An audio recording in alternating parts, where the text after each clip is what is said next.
Barkha. Over to you, Toastmaster. Human life has a fragile nature, and with every single day that passes by, I am compelled to ask myself, am I living a life I want to live? I am that girl who doesn't want to just survive, but wishes to thrive. And I'm that weeny whiny creature of the giant who wants to make a difference. Contest chair, fellow Toastmasters, and guests. We all have embarrassing moments in our lives, right? But sometimes these moments turn around to be blessings in disguise, especially when you're passionate about something and you don't just want to give up. I am one of those crazy people who love the adrenaline rush in their body. And to me, it occurs when I am on stage or in front of a huge audience. But this is just one side of the story. The other side is, my life has been a series of awkward and embarrassing moments separated by snacks.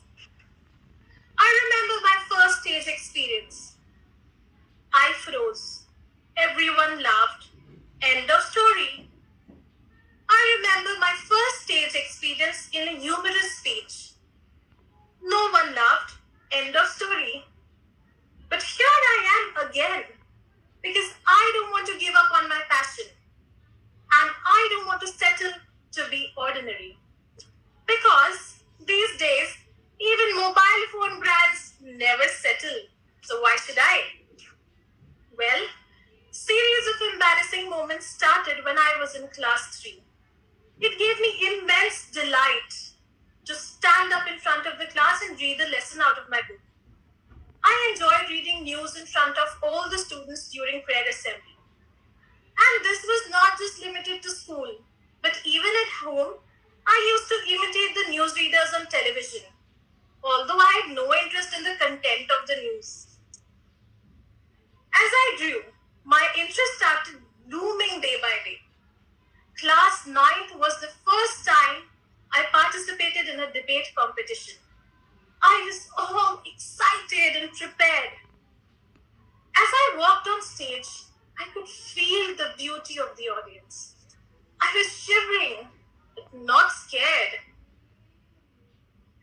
I loved the feeling of blood rushing all over my nerves.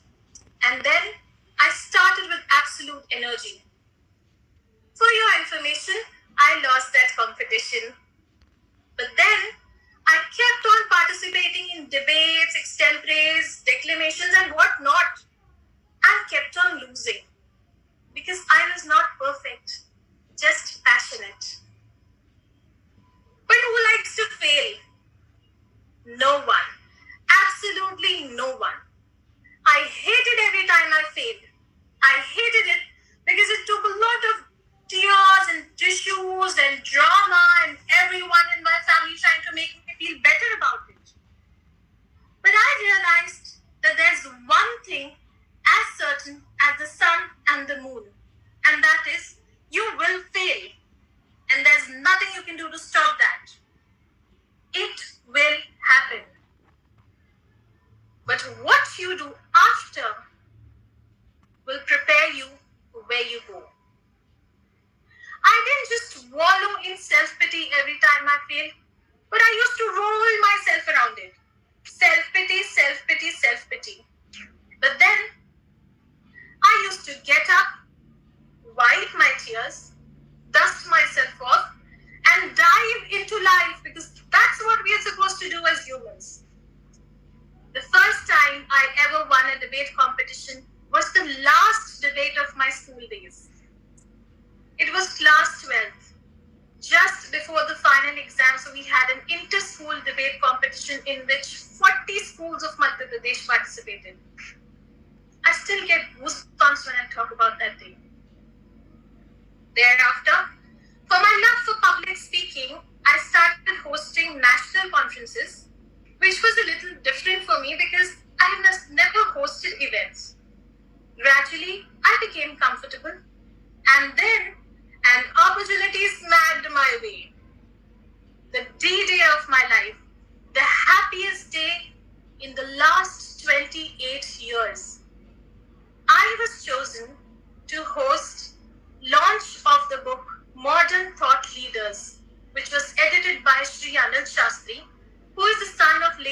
Lal Bahadur Shastri, and the book was released by former Vice President of India, Shri M. Hamid Ansari.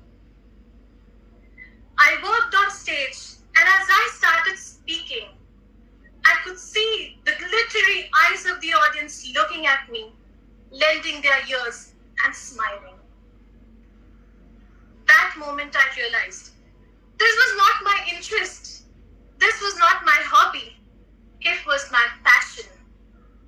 The universe gave me lots and lots of hints since childhood, but it took me 10 long years to realize my passion. And now that I know it, I choose to aspire, perspire, and inspire to transpire my inordinate ambition into reality. I choose to be engrossed by the purpose that makes me live for today and acquire my objective, because Babu Moshai, life is too short to keep regrets. I want to show you something today. I earned this certificate for the very first time in a Toastmasters meeting. And I always keep it in my personal diary, an object closest to my heart. Because it was never about winning or losing. It was always about getting back to stage and chasing my dreams. Finally, I just want to say that I love the way my passion consumes me. Because life is too short to be saved for being ordinary. Before leaving, I want you all to look deep into my eyes, and you will find passion burning bright like stars across the sky. Contestant.